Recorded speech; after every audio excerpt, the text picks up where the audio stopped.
Social media? Okay. We're live online. So aloha to all of you at Akaku and following the County of Maui social media platforms on Facebook. I'm going to turn this over to Mayor Bisson for some opening comments, and aloha to all of you, followed by Councilmember Tamara Paulton, and then we're going to launch into our meeting tonight. Mayor? Aloha mai kako, ohana, velina mai pakahi apau, mahalo no kahele ana mai. Thank you so much for everyone coming this evening. Let me first start with an apology. I missed the last 2 Wednesdays here. I appreciate for those of you who have been coming and getting the regular reports. We're pretty excited today about some information. There's a lot of substantive information, but more importantly, we know you folks have a lot of questions. So let us get to our panelists or our folks who can give you information so that we can get to your questions. I think we have some good news to report out today, but I'm not going to step on anybody's report. I'll let them report on those. What I will do, however, is welcome your council member from West Maui. He's been working very hard for you, Tamara Paulton. So please welcome Tamara. Thank you. Thank you. Aloha mai kako. Thank you everybody for coming and hearing the plans for the homeowners for the rebuild tonight. We're still in the budget discussions. We'll resume tomorrow at 9 also. So if you do have any budgetary needs, please see me. We need to put in our priorities by 4:30 tomorrow night to get funded. Working on some things, but we're right in the middle of the budget process, which should culminate on June 5th. They let me be excused from the Kahului meeting to be here with you, and so I can learn all the things along with you folks. So thank you everyone for coming, and holomua.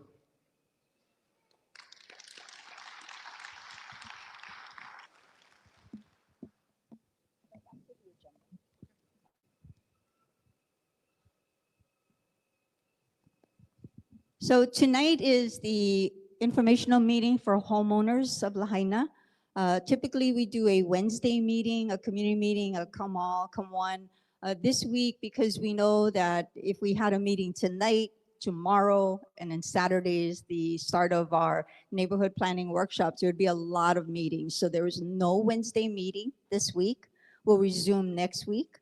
So tomorrow night, please don't come. We will not be here.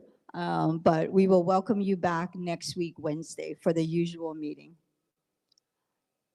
Here with us tonight at the yellow tablecloth, if you need any support, we want to make sure that you know 24/7, please feel free to call or text 988 if you have an 808 area code. And if any of our counselors here tonight at the yellow tablecloth table can help you, support you, or provide some resources for you and your ohana, please don't hesitate to see them. That's what they're here for. And we also have, as usual at our meetings, a table for those of faith who would also like to join in prayer with our table here, right next to the yellow one. And just go and see them and don't hesitate. They are here for all of us. So in case you didn't understand what I said, no Wednesday meeting. Make sure you made them bold too, yeah. This is a turning point for us. You know, you get to hear a lot about where we are in our stage. Our Office of Recovery is making some terrific headway as they move towards safety assessments, restoration, and resilience for the rebuilding of Lahaina. And so tonight you'll be hearing from our team some updates and information, and we hope this will continue to be provided to you. But this is an important time for us as we move along. The Office of Recovery has 6 key focus areas. There are teams assembled from within our administration and with some experts within that field. And in alphabetical order, they're listed. So there's a team focused on community planning. You met some of their leads last week when they came and gave you a presentation on community planning. We have a team focused on cultural and natural resources, economic development, health and safety, housing, of course. And tonight you hear from our team from the infrastructure group. They are made up of many experts, including the leadership of some of our key departments from the Department of Water Supply, the Department of Environmental Management, the county's Public Works, the Department of Management. They are all here tonight to share with you an update, and we'll be taking questions and helping with answers at the end of the evening, as we normally do. But tonight's focus is, you'll see it's heavily infrastructure. There are upcoming meetings that we've been announcing along the way. If you are part of the Kilauea Mauka neighborhood, you are the first neighborhood planning workshop in the launch of the series. It will be this Saturday, April 20th, at the Lahaina Luna Cafeteria at 3 o'clock to 5:30. We got a preview of the day. Please go if you're from Kilauea Mauka. Other neighborhoods will be announced as they come along, and of course, they're listed on our MauiRecovers.org website. Coming in June, tonight is for homeowners.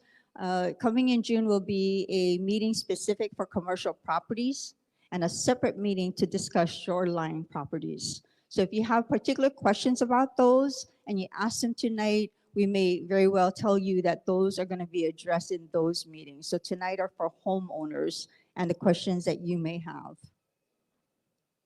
Our agenda this evening, again, for residential properties, you're going to hear about the status, progress we're making on water, wastewater, roads, and power, the rebuild process and permitting. You're even going to get to meet the long-awaited arrival of the folks who are going to open the Recovery Permitting Center. They're called 4Leaf, and they're actually here, just so you know that they're real people. Yeah, it's a big day. We're very excited. Okay, see, now you made them nervous. Oh my God, they're clapping.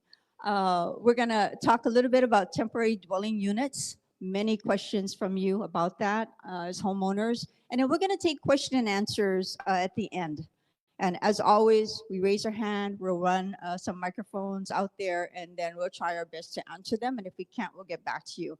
On the table where Mayor is sitting at in Laurel de Gama, you'll find some FAQ sheets. I think many of you have grabbed them. We've also been passing them out. A lot of work that went into them. We're just hoping that that might help answer some of the basic questions. So please help yourselves to those before, during, or after tonight's meeting. Tonight, we're going to talk about the debris cleanup, infrastructure service readiness, and of course, the rebuild process. Like I said, you're going to hear about permitting. You're going to meet the folks who are going to run the Recovery Permitting Center and learn a little bit about temporary structures.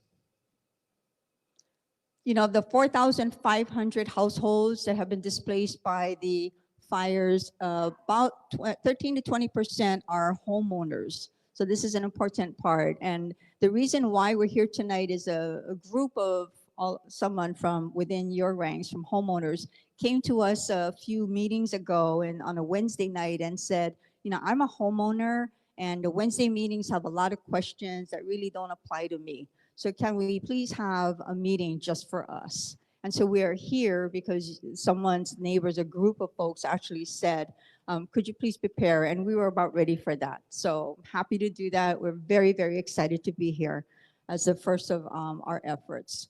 We are always committed to returning, as Mayor Bisson has said, impacted residents to their properties when it is deemed safe to occupy. So we get that question. Well, what is deemed safe to occupy? The factors that play into that are when a debris is cleared, there's safe access to the property, and there's a use of the county's Recovery Permitting Center. You're gonna hear a little bit about that, why. So there are reasons and the timing for when we are able to return folks into their properties. We asked, after we started announcing that we're gonna have this meeting, we asked for input and questions between March 13 and 16. Gosh, we got over 150 responses. So that was a lot of questions, and many of them were multifaceted. You know, one person, 200 questions, you know, long email, a lot of comments. So our team deciphered all of it, did their best to categorize them. That went into a little bit the FAQ sheets that we provided tonight on the table back there where Mayor is. Some of you are holding. It also went into the content of tonight's presentation. So we tried our best to help answer those questions ahead of time. And all of those will be available online as well on the website. You can also scan this QR code and it'll flash up at the end of the meeting again. And you can have the online version of all of the handouts. If you don't want to carry a whole bunch of papers around, please do so. And this will come up again at the end. Before we go into our formal presentation, I'm going to turn this over to Colonel Swenson, who's going to give you an update on where debris cleaning is so far. Colonel? Aloha. How's everyone doing? Oh, come on, we can do better than that. How's everyone doing? Good, good. So I just wanted to share the aloha, share the love and the good news from today and from the past about 91 days, 92 days since we've been doing primary debris removal in Lahaina town. Today we cleared 21 properties for a total of 661. That is little c. So that is little c, primary debris removal, 661 properties of about 1,200 that we have that we can work on. So if your property, if I'm not talking to you right now because you don't have that complete, but you've done all the paperwork and your ROE is turned in and everything is good, you are on a runway, and we are coming to your neighborhood soon to get your property moving. Now, Big C, for those of you who weren't here the past 2 weeks ago, I talked about little c cleared, capital C is complete. We are 237 as of today, complete. That means we have turned the paperwork back to the county.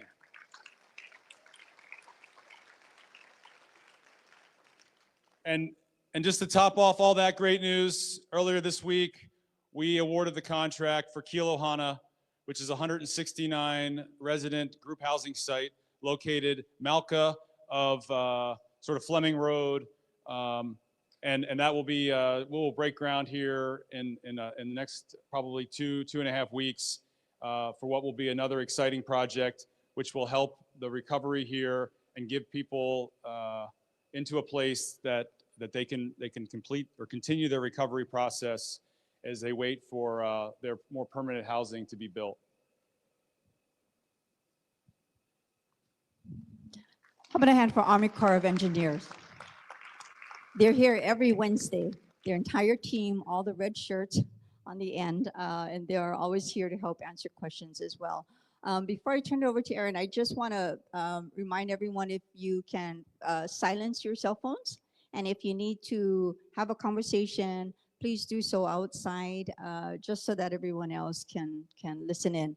And if the slides you see are too difficult because you're too far off, and come on in by the door, got seats, you can just walk on the walkway and get to more bleacher, or you can go way around and we can watch you walk way around, but you can still get to that side. The PowerPoint will be on our social media page, and we do flash the screen itself, so I noticed some people are watching it there as well, or take the photos and zoom in if you have a hard time with it. At this time, I'm going to turn it over to Aaron Wade, who is Chief of Planning and Development in the Department of Management. Aaron?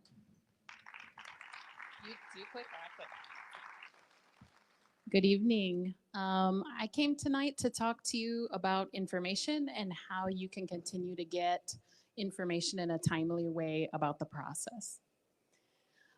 So we did, as you know, we launched the Maui Recovers website, which has all of the content about everything all of these teams are working on. So if ever you need it as a resource, this is the right place to turn. It's all been verified and should be accessible. It does have a help center on it, so you can search just by question. You can ask a question in the search bar if you want, and it's designed so that you can find the answer through the website. Everything that we showed tonight, there's going to be a series of maps that get shown. And because we're not going to zoom in on your particular property, I just wanted to make sure you understand how to do that as this rolls out so you can continue to monitor the status of your property. So essentially on the Maui Recover site, this is on the main page. If you scroll down to maps and data, so there's a cleanup section, there's a rebuild section, and then below that is this, maps and data. And it has these series of maps. All of these maps are searchable by your TMK or address. So you can look and see the exact status of your property as it relates to everything that's being shared here tonight. So for example, I'm gonna show you from the handoff time where the Army Corps of Engineers completes the cleanup of your property, how do you get your closeout package? So looking here, the consolidated debris removal closeout is what that is, what's circled in red. You'll click on that map, and then you'll type in your address right here, whatever the address is, and it's gonna pull up a box just like this. The thing you gotta know, it's a little tricky, is this pop-up window. You see there's these double arrows that point down. You gotta scroll that. And when you do, the closeout package PDF is right there. Okay, I'm gonna go back because lots of people have called to ask, how do we find this? You'll type in your address, the pop-up window comes up, the double arrow, you'll slide it down, and then the closeout package PDF is there. You can just click on it and download it. This is also loaded into the MAPS permitting website. So just so you know, when you're ready to apply for a permit, it's already gonna be in the MAPS system. They're gonna know that you have received closeout at that time. The other really common question we've had once Army Corps leaves the property is, there's still some debris on my site. What do I do with that debris?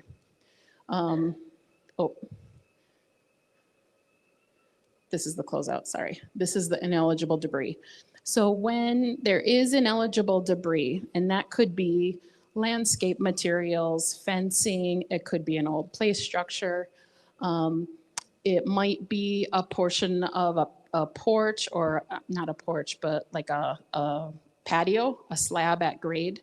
Some of those things are left. If it's left, it will be up to the homeowner to do the removal of that remaining debris. The best thing to do is check with your insurance provider to find out if that debris is eligible for you to clean up using your debris policy. If you signed up for the debris removal, it was asked in the right of entry if you had insurance and if the insurance carried a debris removal policy.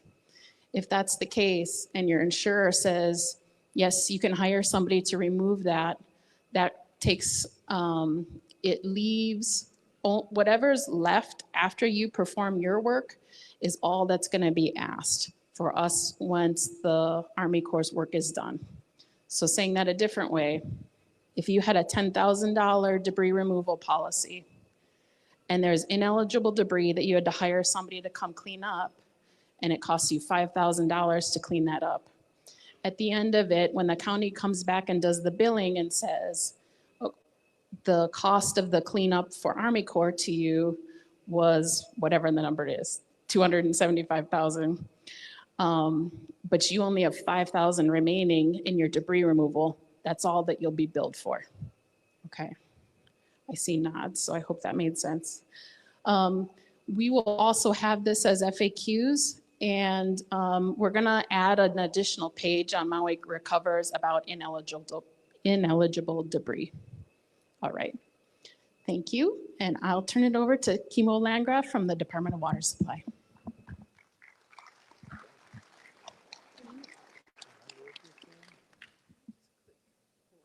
Okay. Good evening, everybody. So I'm going to talk about where we are with the water right now. So the entire water system is pressurized, and we have water in all the lines in Lahaina. That's a good news. Not all of it is drinkable yet. So Area L5 and L6 still remain under the unsafe water advisory. So please follow the guidelines on Maui covers about the water information.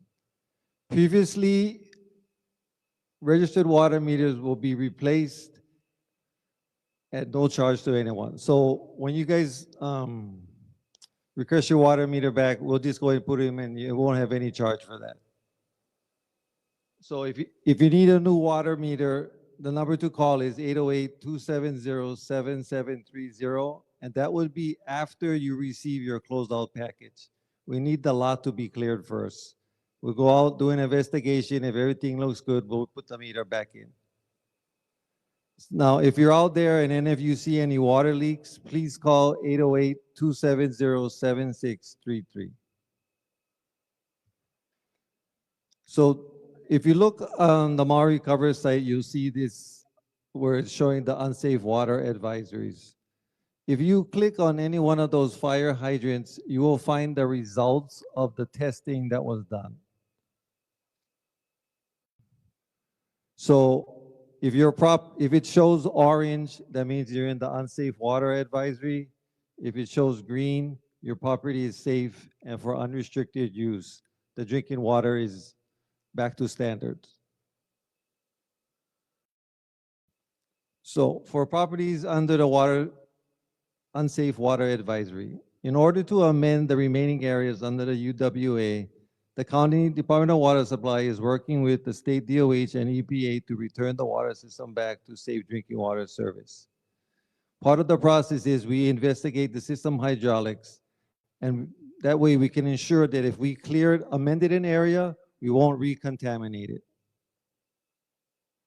So approximately 98% of the 20 miles of water mains have been sampled from 135 hydrants.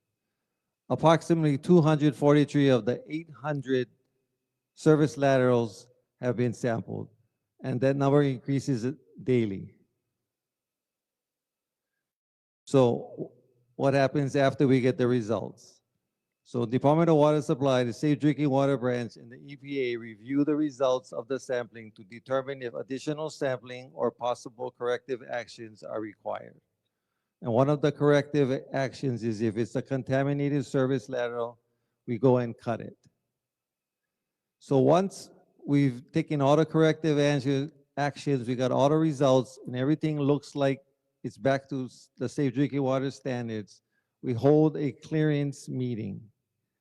So in that meeting, there is a flow chart that we follow, and we line up every single test that was taken and every corrective action. And so once all the criteria are met, we amend the area. Now, right now, the areas are pretty big. So we have L5 and L6. If we see that we can hydraulically isolate an area that has been amended, we got all the corrective actions done and good sampling results, we will make the area smaller and amend the area smaller. So you may see 5A, 6B, 6C, or 6D, and we may go about it that way. So the anticipated timeline of completion. By the end of June 2024, we expect to have all the sampling, testing, and analysis completed of the remaining service laterals. By the end of August 2024, we will have completed all corrective actions, and we have completely restored Lahaina back to drinking water standards. Okay, so next is Bob Schmidt from Environmental Management.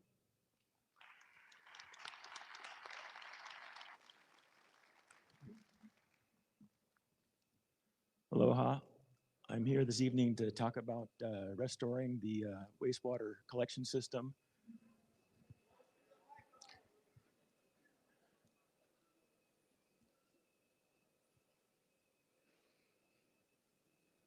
Okay. Going to start though by giving an update for the folks in Wahikuli. The Department of Health, the EPA, and the county have collaborated to put together a frequently asked questions site on the Maui Recovers website, /wastewater. And there you'll see all the FAQs that have been developed. I'll be here, EPA and Department of Health, for questions following.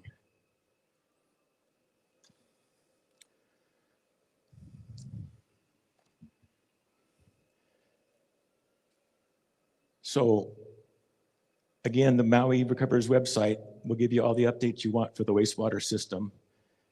And our GIS folks have put together some amazing maps. Aaron's already shown you a few. If you go to mauirecovers.org maps data, it'll show you the sewer system mapping. And you can either zoom to your property or, as Aaron said, type in your address and it'll zoom right to the address you're looking for.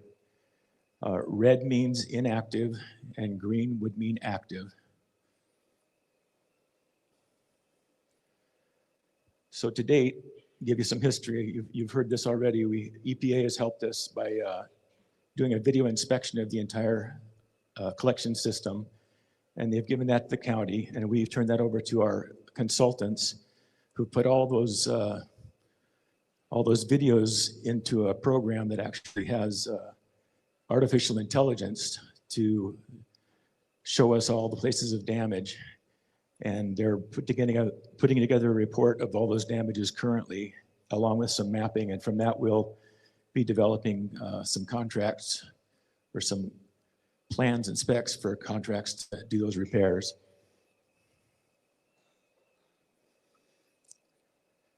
And this is just to show you the GIS mapping is almost daily updated. Any new improvements that come our way. This one, the highlighted area on the far right, this is where we've activated our pump station 5, and that's why such a big area turned green. We're doing these activations carefully and cautiously. The reason most of the wastewater collection system is down is because of the fragility of our wastewater treatment plant. The fire damage caused a lot of inflow of seawater and groundwater, which has affected the treatment plant process. And we've been carefully and cautiously monitoring that as we bring more of the system online. And so it's going to be a planned event. Every new section, we're going to monitor for up to 2 weeks to see if it has a negative effect. And we won't turn the area green until we know positively that the treatment plant is still sound. And again, this is just highlighting some of the updates. Even if we get a couple of properties cleared and updated where they're active, I mean, we're going to update it. And even those small changes, if that's your property, that's an important change. And so encourage you to check them out often. And here's another example of before and after. As our crews are working to bring more of the system online, you'll see the changes.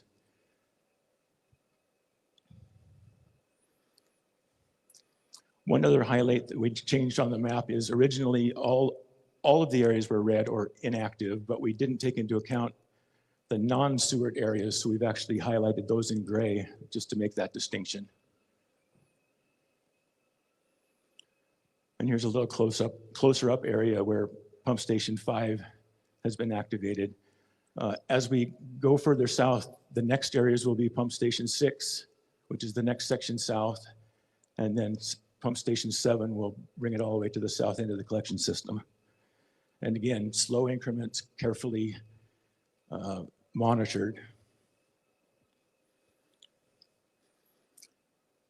So this is just highlighting again kind of where we've been and where we're going. The phase 1 was the assessment. Right now we've got the CCTV videos being put through that software to find out all the damage. Phase ahead, we'll be looking at design work to put together contracts to do the repairs. And then we're also going to be doing the pump station improvements. There was actually 5 stations that were affected, some to a larger and some to a lesser degree. And this is just another way of looking at it. We're in the red circle in terms of the timeline, and we're going to continue the process. incrementally and hope to have the contracts in place August of this year and start the repairs. And next up, Mike Quijano, Solid Waste Division Chief.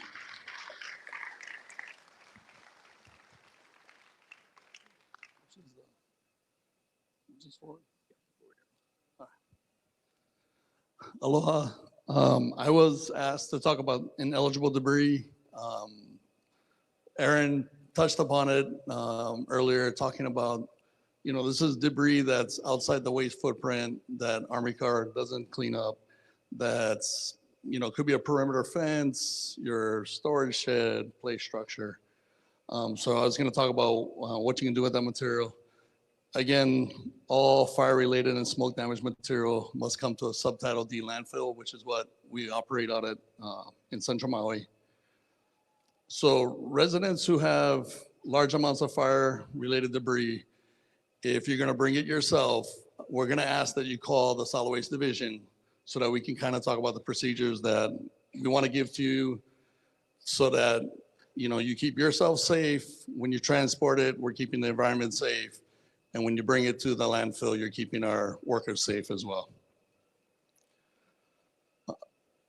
So the difference with the large amounts is I can't fit it in a trash bag. So for smaller amounts of ineligible debris that you can fit in a trash bag, we're gonna ask that you wet the material and double bag the material before bringing it to us. Again, any non-ash debris that doesn't have any ash on it, you can still bring that to the landfill as normal. We're also told that organic wood products, so trees with diameter smaller than 6 inches or brush, may not be cleaned up by Army Corps. You can still bring that to the landfill. Again, just make sure there's no ash on the material. And then of course, any non-fire related organic wood products can be taken to Olawalo Convenience Center or Central Maui Landfill. So this is from our Environmental Protection and Sustainability Division, and they have a guidance for where you can recycle some of the other material that maybe you're not sure about. I would suggest you go here if you have questions about some of the material you see up here. If you have any questions, you can call the recycling hotline at 808-270-7880. And then I was also asked to share our Environmental Protection and Sustainability Division is putting on another appliance pickup.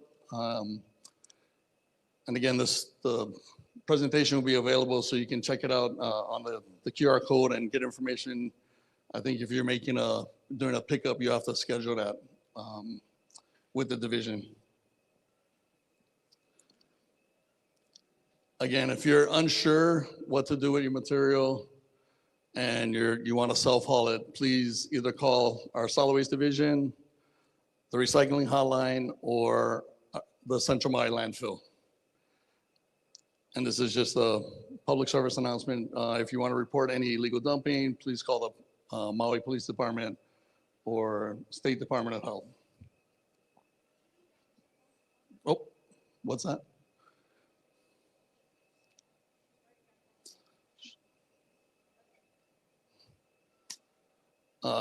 Thank you. Next, we have Jordan Molina, Director of the Department of Public Works.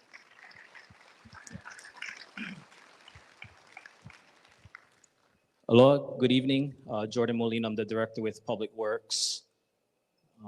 So first item I'll be touching on today is regarding power restoration. So HECO has restored all their system in Lahaina, and they're prepared to restore services back to properties. We have guidance posted. You cannot see this link right now, but it's on the county's website, also our Development Services Administration's website as well.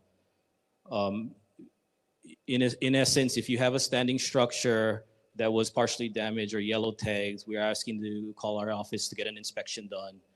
From that point, once that's cleared, you can get service restored.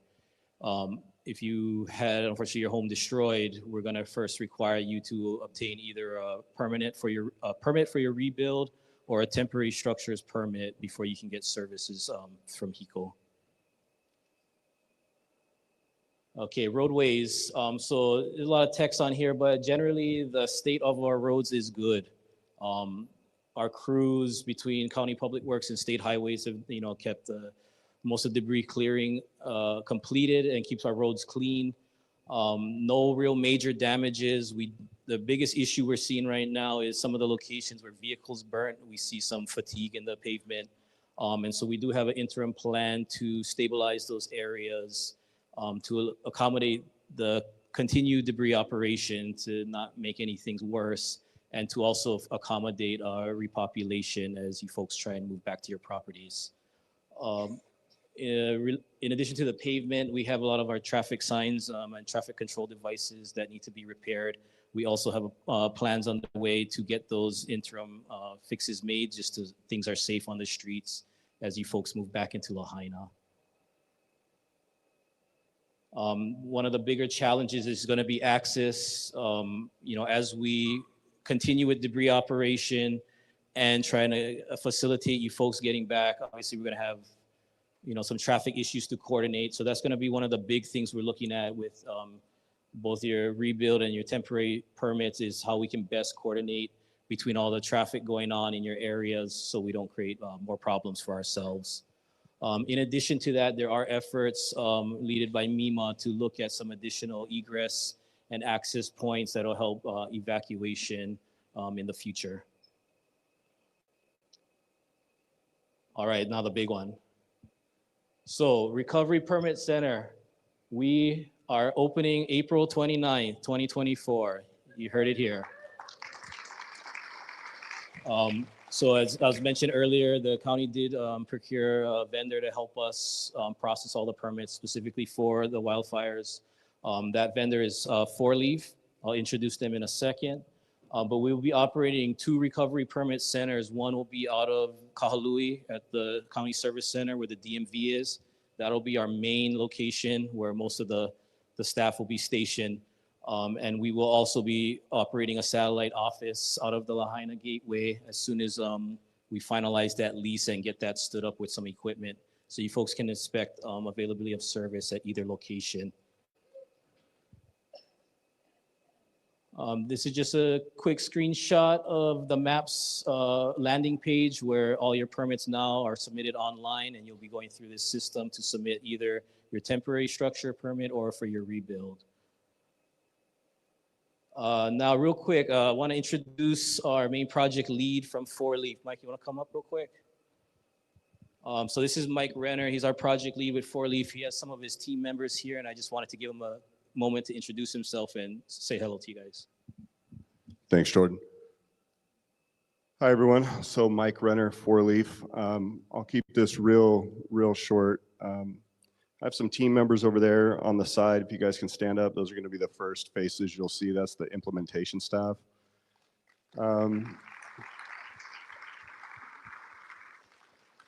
So I know you see a lot of slides tonight. The main thing of note on that slide is that's my personal information. So that's my cell phone. It goes directly to me. It's on 24 hours a day. We've been setting up and building these wildfire recovery permit centers since 2017, unfortunately. We have a lot of unfortunate experience, and we know that we can partner well with the county and get you folks back in your homes as soon as possible. Thank you.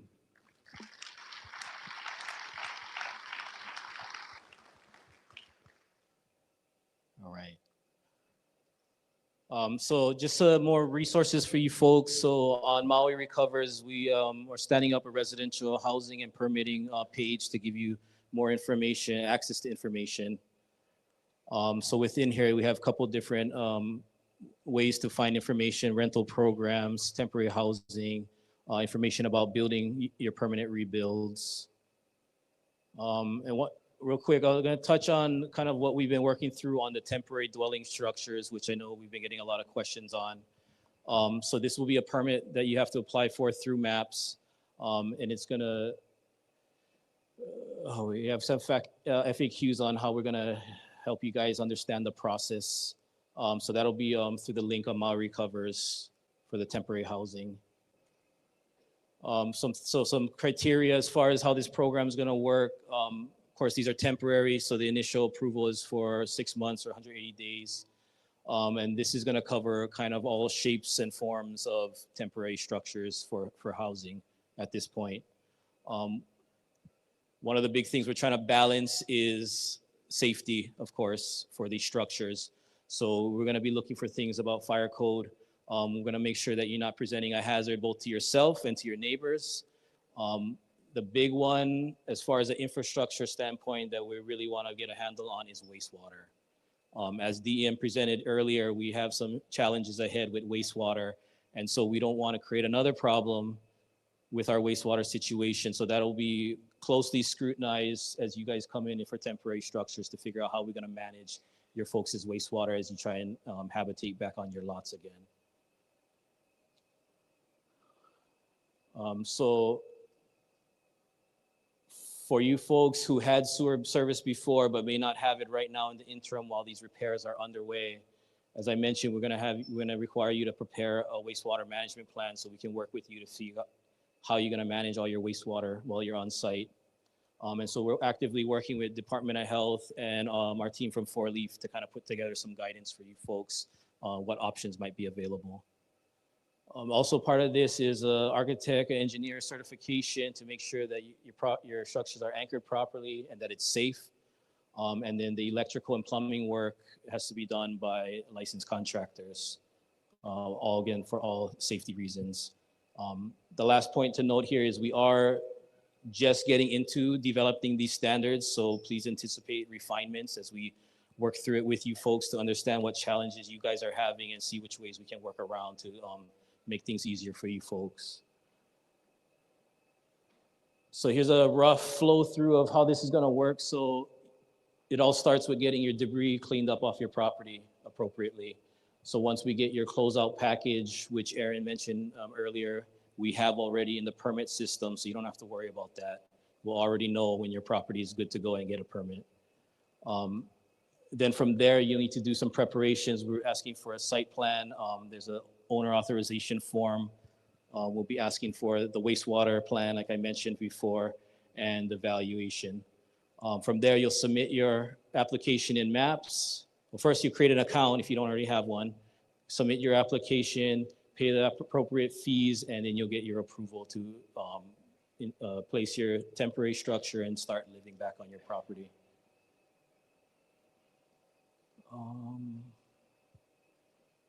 So this is just, this slide is to kind of caution some of you.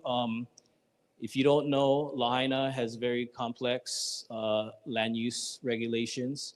We have many different special places that we have protections for, notably your historic districts, your special management area, your shoreline areas. People who own properties in these areas should expect additional requirements and scrutiny because of the protections we have in place for these sensitive areas. So this is just advisory for you folks that live in these areas to be prepared to do a little bit more homework to understand what your requirements are going to be. And for the last few, I'll turn it back over to Aaron or Mahina. Oh, sorry, Mahina. Some days I look like Aaron. Thank you, Jordan. So fabulous. You got to meet Four Leaf. It was important that you see who will be running our recovery permitting office. Before we go further on, if you're just not sure where to start, we wanted to encourage you to go to Kako'o Maui. They're located at the Maui Mall, right next to Subway Sandwich on the Guri side of the mall, for those of you familiar with that area. And if you're not tech savvy and you can't maneuver, go to Kako'o Maui. They are wonderful. The folks there will sit across the table with you, help you with your questions, and walk you through any questions or point to the resources and find you a path forward based on your own situation. I also want to remind you that we have FAQ sheets on the table there. This is everything from the process for a temporary dwelling structure for individual property owners. We've got cesspool questions answered on those FAQ sheets. Also information on if you're ready to turn on your power, What does the county want you to know about that if your home is ready for that? It also has a handout on general permitting, just to get you geared up and ready as we anticipate the opening of the recovery permitting office. What happened to the clicker? Okay. We're going to go into the questions at this time. We have some helpers who are going to grab some microphones, and you can ask any of our presenters questions. You can ask any of us here. We'll do our best. We also have our friends from Army Corps of Engineers. We have EPA. We have FEMA here. We have Small Business Administration, SBA. So we brought our friends along, and we'll do our best to answer questions. We have the administrator of the Maui Emergency Management Agency present as well, and for Leaf also. Mayor? I'm sorry to interrupt. While we're getting ready for your questions, I wanted to also recognize Kuhio Lewis, who is sitting in the audience with us from CNHA. Kuhio, you want to just wave? Please say hi to everybody here. I was reminded of that when Mahina mentioned the Kako'o Center in Kahului. The reason that's set up is because of him and his organization. He's been with us since the first day, and he's done everything he can to help us. There are other projects that I know we're going to talk about later at other times that are coming up, some units that are being built by CNHA. So I just really wanted to mahalo him. I didn't know he was going to be here tonight, so thank you so much, Kuhio, for all that you've done for us. Before we do that, we're also going to attempt to take some questions online. We're trying to get better at this, so please bear with us. But we do mahalo all of you. For those of you who cannot see this crowd, it's over 450 is our count by our people counter. One thing I do want to tell you is that the folks you met today that did their report as part of the infrastructure group, they've been meeting for months, every morning at 8:15, sometimes daily, sometimes every other day, and they huddle with all like minds of different agencies, and their task is to address infrastructure needs. But a dynamic group of engineers and planners, and their whole job is to look at all the issues, where can we anticipate and where we're going to go. So, I know it feels like months, but it's an outstanding job that those gentlemen have been doing. One leader of the infrastructure group is here with us. Where is he disappearing? Where is he? John Smith. Where's John Smith? Can you stand as short as you are? 6 foot tall. John is with our Public Works Department as one of the Highways Division Chief, but he also runs the infrastructure branch. So it's an amazing piece of work. So we have our runners here. I'm going to read these questions, and the way we do it every Wednesday is you just raise your hand. We'll do our best to call you out. Our runners will bring the microphone. We ask that you limit your questions because there are kind of plenty of people here. So if you hog the mic and you ask so many questions, everybody gives you the stink eye. So hand the mic over and let the next person ask a question, and then we can get back to you as well. A little bit of that. I'm going to swap out here. I'm going to actually hand this to you guys.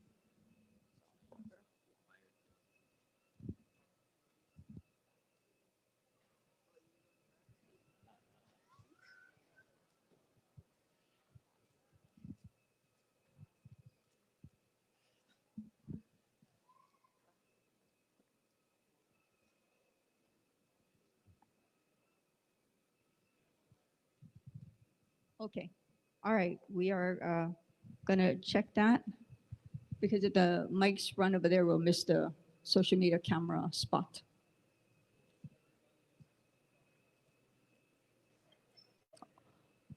Okay. We're going to try. Here's the question. This is for Department of Water Supply, an online question, and it will go to the audience. Will service laterals and meters need to be replaced in the burn zone? If so, are there any preliminary estimates on that timing? Yes, so service laterals and meters will need to be replaced. This depends if we have determined there's contaminants. The timeline is most of the service lateral, everything should be done by August. We will still be replacing the service laterals after that time. but the system will be restored to drinking water standards, and we will replace service laterals as people need to move back. Thank you, Kimo. Okay, we're gonna go to the audience here. I see a gentleman right here in the gray, and then another gray shirt right in the middle. Great, thank you. I have one question. When you did the presentation, it was about temporary permitting through the planning department. If you're building a permanent structure like our home dwelling, do we go through the 4-leaf? Do they do the processing for us, or do you go through the maps? Hang on a second. So all permits get processed through maps. So, but 4-leaf is here as our representative for the county to assist you through your process. So 4-leaf is the team helping you, maps is the system, the process that permits will go through. Okay, gentleman at the very top in gray, followed by right in front of you, Cynthia. So we'll go to the top. Hi, refugee 96761 here. I have a question about Hurricane Lane 2018. The county of Maui did a study about 2018. We never saw this. We'd like to see that. We'd like to know what the study says. Second question, we have about 10,000 acres from Laniapoko all the way to Kapalua. And the ecosystem got changed because the state of Hawaii is not interested in agriculture revenue. They're only interested in tourism. So as a result of that, January 1st, we have grass at 3 feet high. And comes June 1st, actually right now we're in April and it's already bone dry. Are you prepared for the next fire at all? Are you, is there any sort of something that you're gonna do to prevent the next fire? Because that fire, we kind of got lucky that it was in the daytime and we still lost over 100 people and we lost our town and we lost all our homes and we lost everything. Are you prepared that if the next fire that's gonna happen here will be in the middle of the night, in the middle of a hurricane or something, and I don't know, 2,000 people will die, 3,000 people will die? I'd like to recommend something, you know, since all the Bishop estate and all the other estate and whatever, blah, blah, blah, on all this land. How about the state of Hawaii should make them buy a big plane with, that it can put water inside and water their grass once a month when it's off season, when you don't have rain. How about that? Can somebody answer these questions? All you FEMA people, I wish I never met you and I wish you never came here because our life got destroyed over here because of negligence and nobody's taking responsibility. Thank you, sir. Nobody, zero. We do have the fire department here. This is fire prevention, who can address some of the measures that they are taking. We also have Chief Amos here to talk about mitigation and planning efforts that will have to go underway. Aloha mai kako, Amos with Mima. So I was the incident commander in 2018, just so everybody understands that piece. Regarding the after action report of 2018, I have not seen that report yet. I can find that report. I can get a consultative review with Corp Counsel and make that public. But let me go do that for you.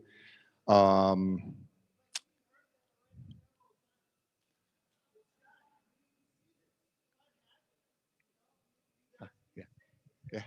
Well, I apologize. Yeah. So what I can tell you, sir, I can tell you that nobody's brushing anything under the carpet. I can promise you that. You will not get brushing under the carpet from me. I promise you that. I promise you that. There are extreme efforts that we're trying to use hazard mitigation monies to address the wildfire concern in Lahaina. I was a battalion chief for Lahaina. I understand the situation in Lahaina. The fire, well, I interviewed on that as well. The weather, the fuels, the topography, they'll all return. I can promise you that Lahaina, protecting Lahaina is one of my big priorities. I can promise you that everything that I can do from this agency is being done. I'm not trying to hide anything, nor am I trying to hide the 2018 report. That's not what I'm trying to do. Let me go get consultation about that, make that public. No problem. Thank you, Chief. Ma'am, go ahead. Hi, my name's Ashley Gonzalez. I have Oh, go can you- right into the mic. Can you hear me? I have a few questions about the ordinance that came out on March 8th with Bill 21 with the 15-day turnaround for building permits and how that pertains to planning. So I have two questions. One, if you're not in an SMA zone, in a flood zone, historic, are you doing one permit that's inclusive of planning and building?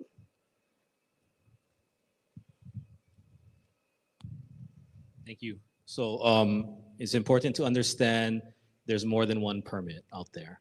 So Bill 21 was specific to your building permits, which includes review for land use requirements that's not separate. So if you do not have SMA or any of those other regulatory areas that require these additional processes, you will not have to be subjected to those. And so excluding those areas, the permit you come get in maps and your one building permit for your rebuild will cover everything, including your plumbing and electrical. And just to clarify, so if I'm not in any of those areas for planning, I skip the planning permit and go straight to building? Correct. Correct. There is not an additional permit from planning. Okay. And if I am in different SMA zones, will there be various levels released explaining the process for each of those? I've heard that there may be an expedited process for people that are further Malca in the SMA zone. It just depends on what you're trying to do. But the planning department is working through that process right now. And those meetings I know are planned later this summer to try and facilitate those rebuilds, particularly the residences, to get them back as soon as possible. Great, thank you. Thank you, Jordan. We're going to go over there. Did we lose Kayla? Where's our other person? I have a question at the very top. Go ahead, please, sir. Thank you very much. I have two questions, if I could ask them separately. My first question is, what is Four Leaf doing? Are they assisting the homeowners in filing their permits? Or when we submit the permits through MAPS, is the permit application going to Four Leaf? Or is it just going to the regular building permit review permit office? Thank you. So part of Bill 21 is creating a special class of permits specific for the wildfire recovery permits.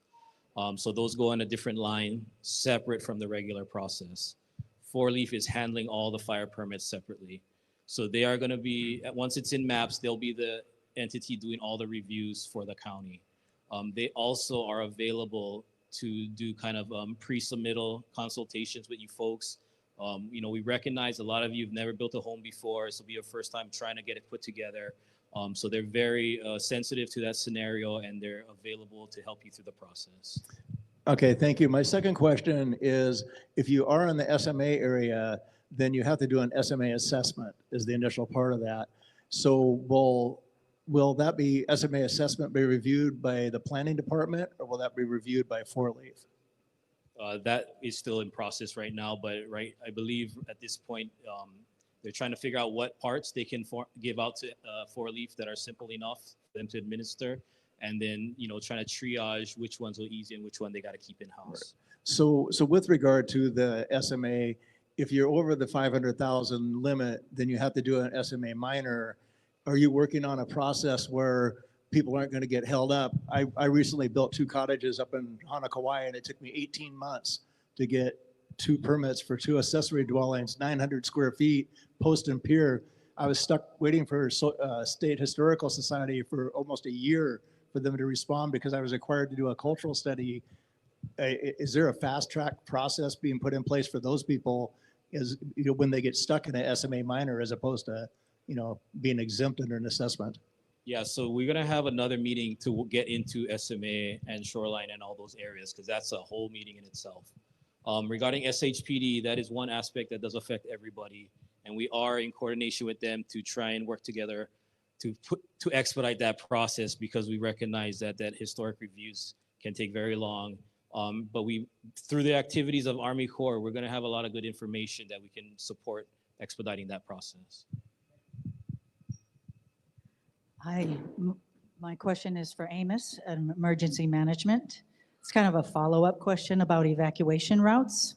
Back in the day when people actually used phone books, in the beginning of the phone book, there used to be evacuation routes. Now with this Maui Recovery's website and the maps that are being used right now, are we going to have some visuals of evacuation routes?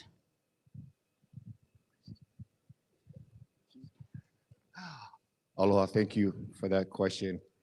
So I just wanted to kind of point out when we're talking about evacuation routes, what we're talking about, or I just want to manage expectations. When we're talking about evacuation routes, there is no perfect evacuation route from your house for every situation. Does that make sense? So evacuation planning is related to, or begins with an all hazards approach. It begins with incident type, incident location, and incident impact. If there's a mega fire coming from the south, we're going to advise everybody to move to the north. There's a tsunami that's coming, they were going to ask everybody to move Mocha. So there's no one plan that fits all. If there is an need for an evacuation right now, just so everybody knows, we will open up Hono'opilani Highway. We will communicate with every means of communication we have, including our sirens. And we will notify everybody that we need to go north, south, Mauka, Makai, so on and so forth. We are looking at the routes within Lahaina specifically, and we'll look at every community evacuation planning for all the communities as well. There is a LifeSay model coming from USACE that we are utilizing to model the way communities evacuate specific areas, that identifies choke points, it gives us times on how long it takes to move from a specific area, so on and so forth. That helps us to plan better on how we notify. We are moving to a phased evacuation type plan where we're going to zone all of our communities and we're going to communicate in phases, hopefully to improve the way the evacuation takes place. We are looking to improve or have a public facing page that the community can access. I just have to say that those things take a while to build. I can say that we're actively working on all of those pieces.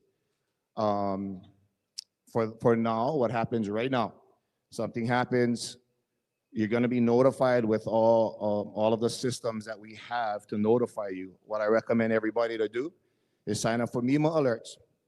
At the very least, that's going to be one of the means of getting information.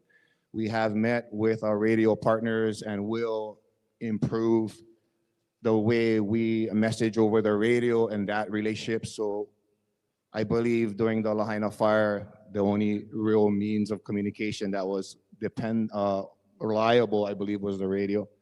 And so we look to improve that partnership and that capability for all of you. Thank you. Thank you, Chief. We'll go there. Kayla is handing off, and then Chris, go ahead. Kayla's mic.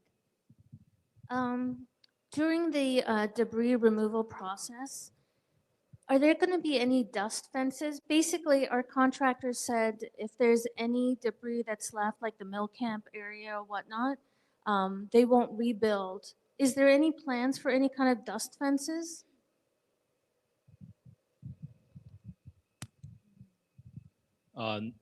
No, there's not, because the plan is to get it all out as fast as possible. So by the time I would say you're really ready to start building, chances are your neighbors are going to be clear by then. And just a quick plug, if you did sign up for right of entry and debris cleanup, and there's like 200 of you out there, I would encourage you to do so because you're gonna feel bad when you see your neighbor's home going up and you're still waiting around. It's a good plug. Go ahead, Chris, your mic, and then in the middle.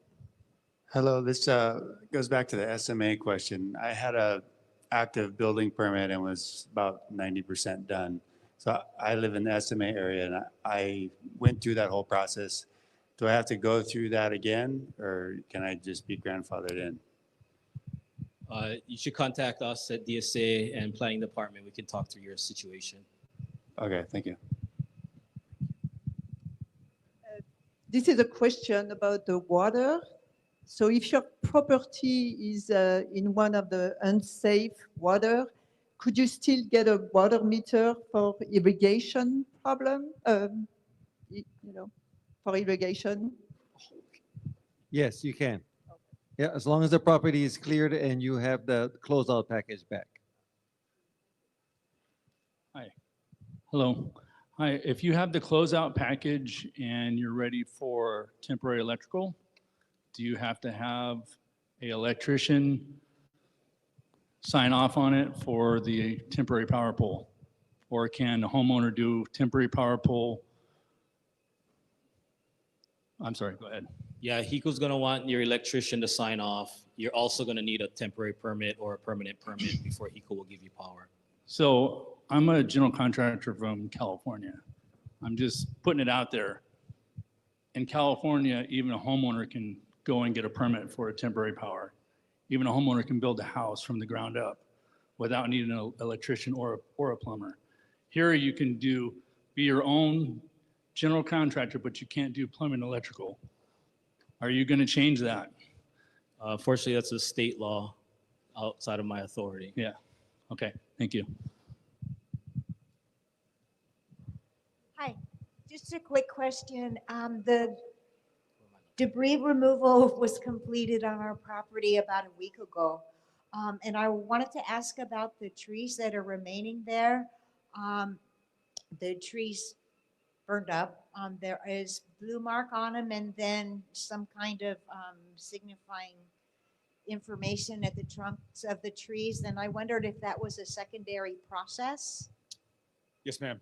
So we do the primary debris removal, and then we do soil sampling. As soon as the soil sampling comes back, if it passes the soil sample, then we get you on the runway for gravel. And before we turn the ROE back to the county, we do a final sweep of the property to make sure we have everything. So if you have, we call those hazardous trees. If you have hazardous trees, then they will get removed and taken to the temporary disposal site. If they are hazard trees and been marked for removal, those are trees that are dangerous to the property that were designated to be removed, then we will remove those before we turn the rights of entry back to the county to be released back to you.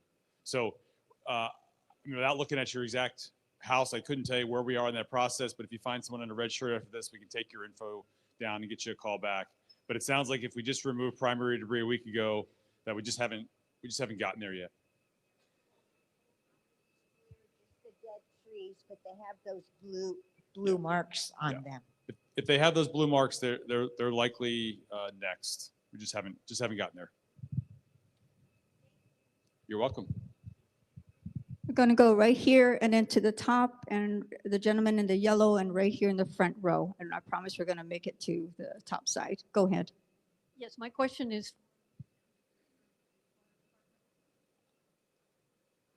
For Bob Schmidt, Deputy yes, Director. For Bob Schmidt. Reading the frequently asked questions, it says, how long will it take to complete these repairs? Timeline for restoring service. And it basically says, once the consultant report is received, we will better understand the timelines. Could I get a timeline on when you expect to receive the consultant's report? Yeah, we're hoping within the next couple of weeks. Okay, because that's super, because water was very clear that by the end of June, they expect to have their report. So you're saying by the end of April, you hopefully will have that report. That's our hope. Awesome. Second question. You mentioned Pump Station 5 and you showed the new green areas, and I had seen that on the website earlier. I'm literally, those two on one side of the highway and then on Front Street, I'm in the middle of them. What's the likelihood that that area between those two green areas is going to go green anytime soon? Well, I'm not sure of the exact timeline there. It may be that that's, I don't know if you're I'm a south or standing north house. of that. Okay. Yeah, if it's on pump station 6, that's the next one we will probably be starting up. But again, we got to wait for make sure the wastewater treatment plant is stabilized before we make, new areas open. Okay, thank you. Thank you, Bob. We're going to go to the top and then where Cynthia is there, and then we'll come in the front row and get to the gentleman on the top. Go ahead, Chris. My question is, if your neighbors haven't cleared and you have a street with 3 or 4 houses cleared, how long do they have to clear on their property on the same street? What is the time limit that the neighbors have to wait for that?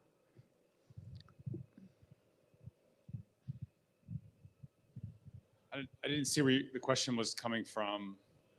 Oh, sorry. Okay. So I get this question a lot. We are not moving, we are not starting at one side and moving our way through to the end, right? We have 22 crews out today, and they're spread across, and that's for traffic control and other things. So if there's a crew in your neighborhood, that is probably the crew that's working on those houses, and all your neighbors should be on the runway.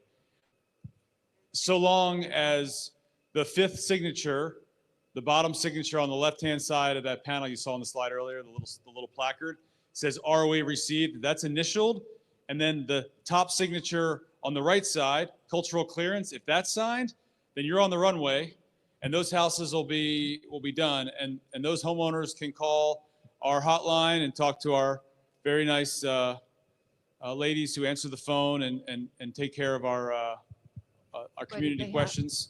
And they haven't signed up with you yet. If they haven't signed up with you, what is the time limit you're giving this? Oh, that's a different question. Sorry. To where it's cleared Yes. on the whole neighborhood of that, to So- where people start building. So I want to talk to you because I want to know what homes there are. We're doing everything we can to put the full court information press on those neighbors so that they have all the facts to make an informed decision. So afterwards, if I can have you talk to one of my red shirts down here, we would love to get that info. But to answer the question, the county has yet to establish a deadline for which they're going to cancel, which you have to opt in. But it is coming. We just haven't established it yet. But that's not going to stop me from trying to meet your neighbors and encourage them to join the program.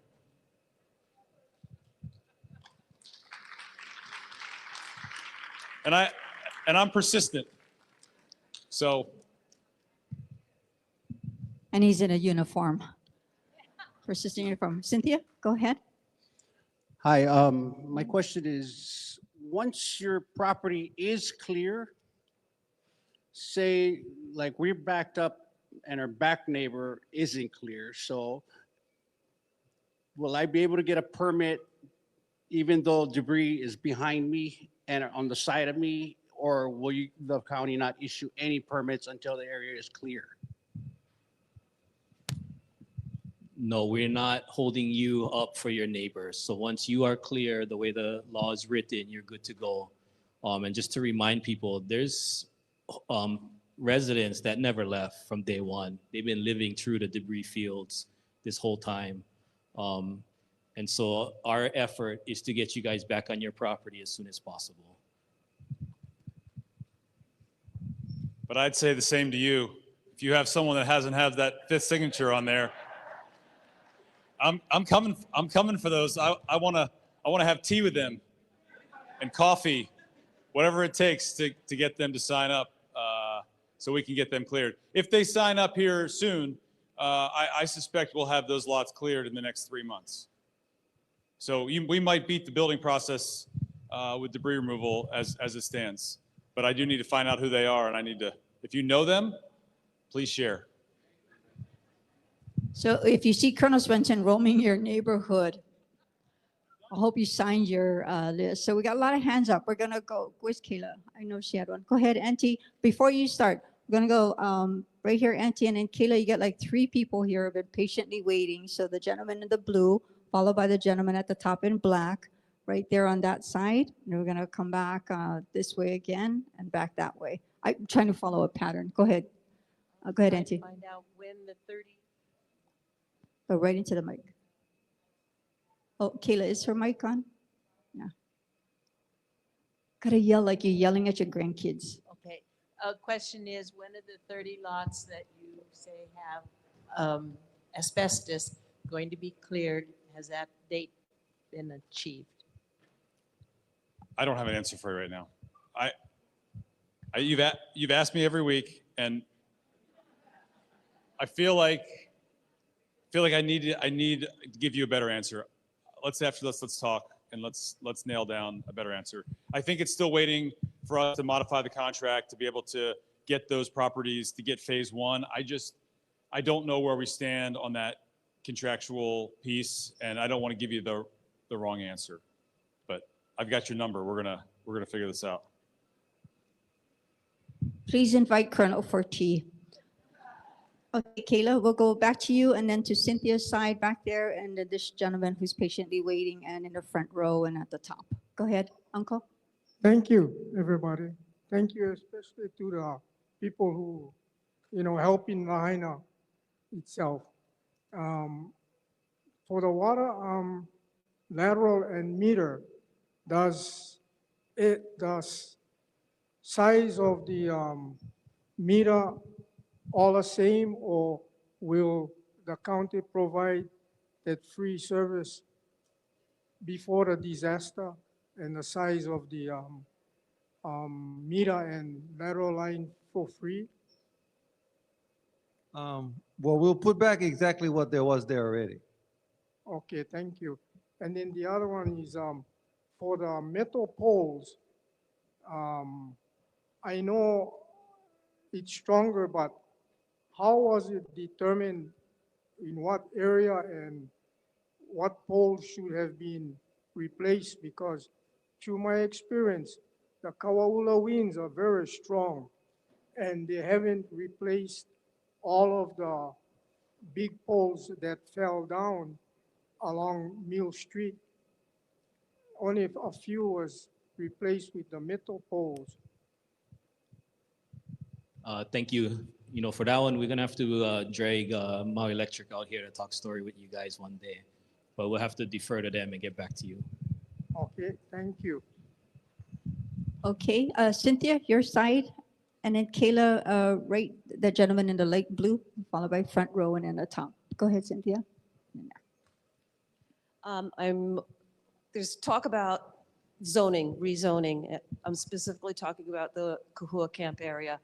Is it safe to count on our lot size as existing lot size for rebuilding?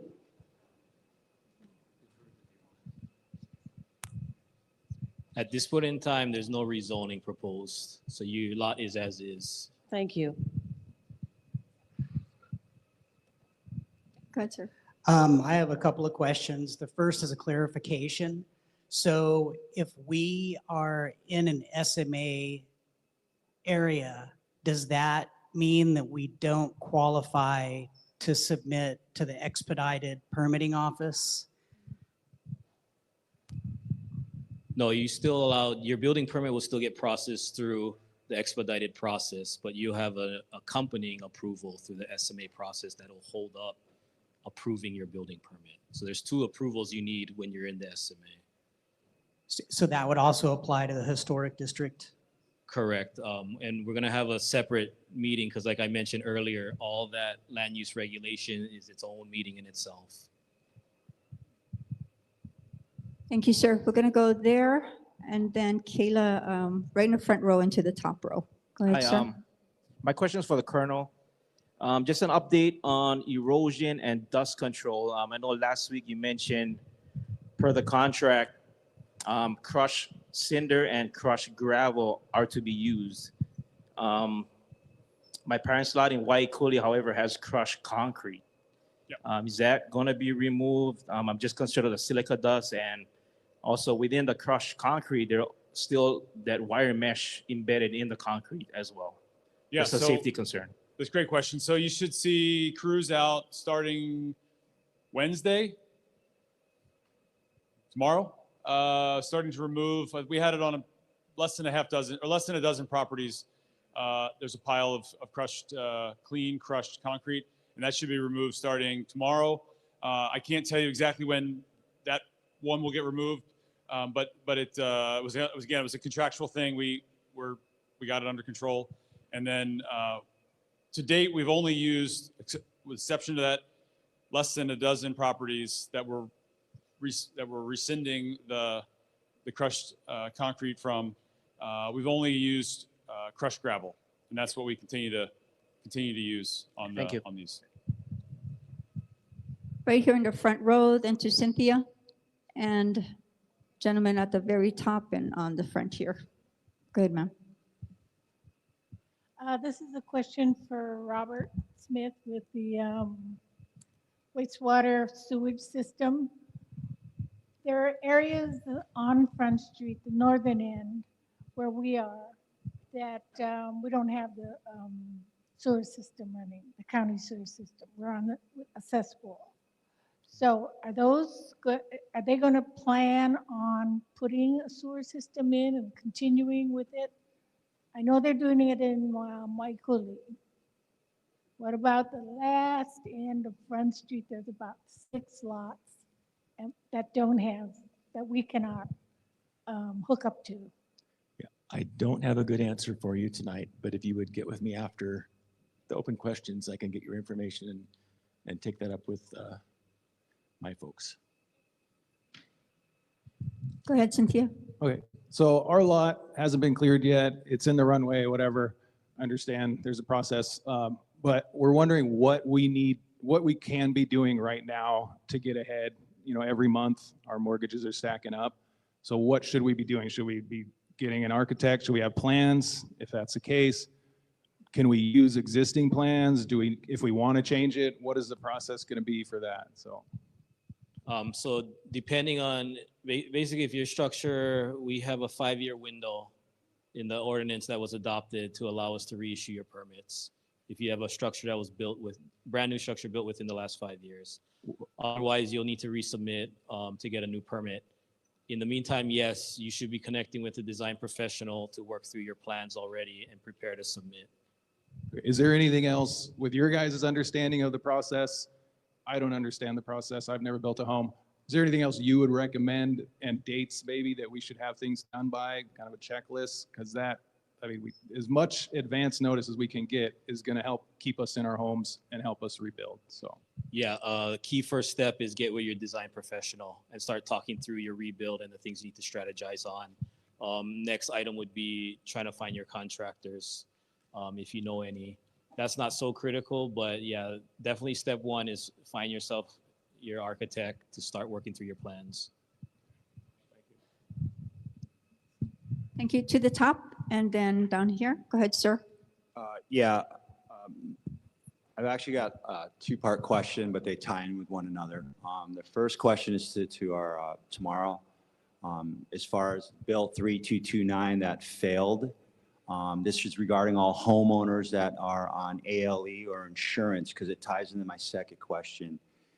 Apparently, it never even reached the floor to be voted on, and that was to extend ALE or a homeowner's insurance for homeowners so they don't have to shell out rent money while they're paying their mortgages. Have we addressed that? Because the second question tied into that is, and you may have already answered this, what is the actual timeline when you submit a permit? I haven't heard any timelines. I understand that there has to be wastewater. I understand all of that. But when it comes time for me to submit my permit to build, is it going to be 6 months? Is it going to be 3 weeks? Is it going to be 2 years? What is the timeline? Because my insurance to cover where I'm living right now expires in 6 months, and I am homeless. And I think a lot of us here are the same, in that same boat. What are we doing as far as part 1 to get to part 2? Tomorrow, are we doing anything for homeowners? Because it seems like a lot of the stuff that's going on are for renters, and it's not for homeowners here. We haven't heard anything. So if we don't know what our timeline is to submit bills, our building permits to build our homes, what do we do in the meantime? We all want to live here. We all love this island. We all respect this island. But what are we doing? And please, I apologize to go off on a tangent, but I'd like to know these answers. Fair enough. Council member, you want to tackle the first one, and then we'll go to Jordan? I'm sorry, I'm a county council member.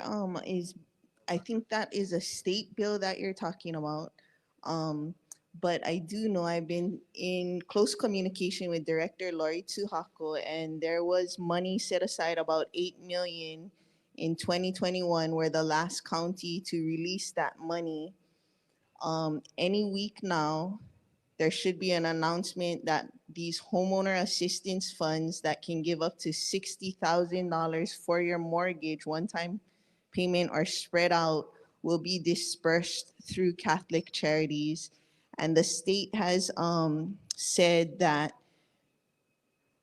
given the situation with a lot of people's losing their records, they have designated Lahaina as eligible.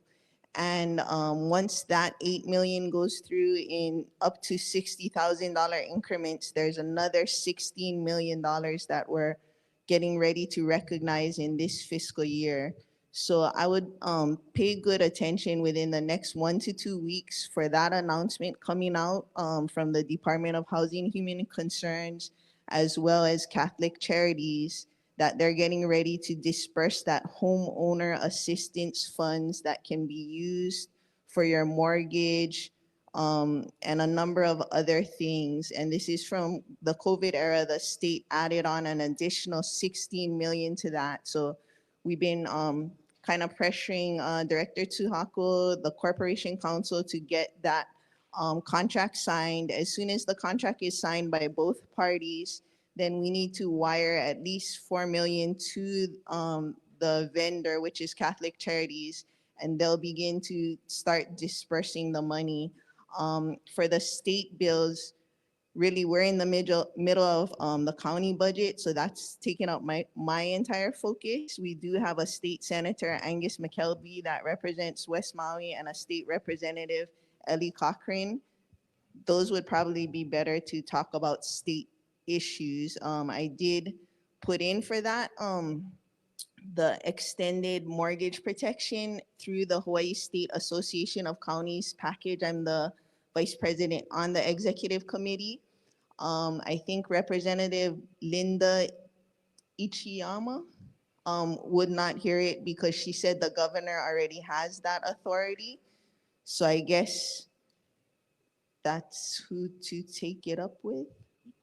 You know, I apologize, but the question that I asked, maybe I wasn't clear. It had to do with assisted living expenses for someone that, when their insurance coverage runs out, and with the cost of rental on the west side being so expensive. When your insurance runs out, you become FEMA eligible, is my understanding. That's As long actually as you have- incorrect. I've already applied and they've denied me, but I don't want to go off on a tangent with that. I guess the question is how would you go about applying for what you just recommended? But it wasn't the question I was asking, but how do you go about applying for that? When the press release comes out, it should have all that information. You can try to contact Catholic Charities and Lori Tuhako for more information, but I think it's better to wait for the press release. They've told me within the next 1 to 2 weeks. And FEMA is here. Last I spoke with them, they said once your alternative living expense insurance money runs out, then you become FEMA eligible, but I'll let FEMA tell you that. Hi, Curtis Brown from FEMA, and that's true, but each case is individual. So I would ask that you talk to our FEMA folks back here. I don't want to give you an answer because it's considered a duplicate benefit. If you're already using it today, then why would FEMA assist you? But when it runs out, I pressure you to come see the FEMA staff here and let us review your case. We're going to go ahead and, ma'am, honor those who have been waiting to ask their question. So we'll let Jordan finish that question, and then the woman there who's been patiently waiting, and I see hands up also, and Cynthia's side, Jordan, on that question.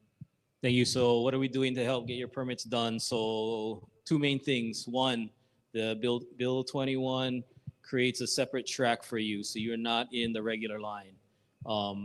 Additionally, it puts us on a 15-day turnaround clock. So if your application is complete, you got everything you needed to do, we have 15 days to turn that around.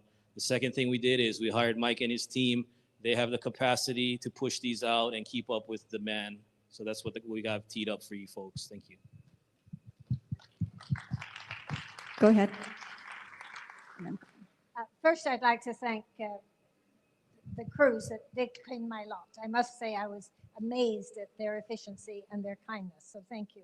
But my concern is, at what time would we allowed to put up some kind of fence? I feel irresponsible and vulnerable because there are still certain issues on the lot that would be hazard both to people and certainly to animals. There are holes left from landscaping, that has now been removed, et cetera, et cetera.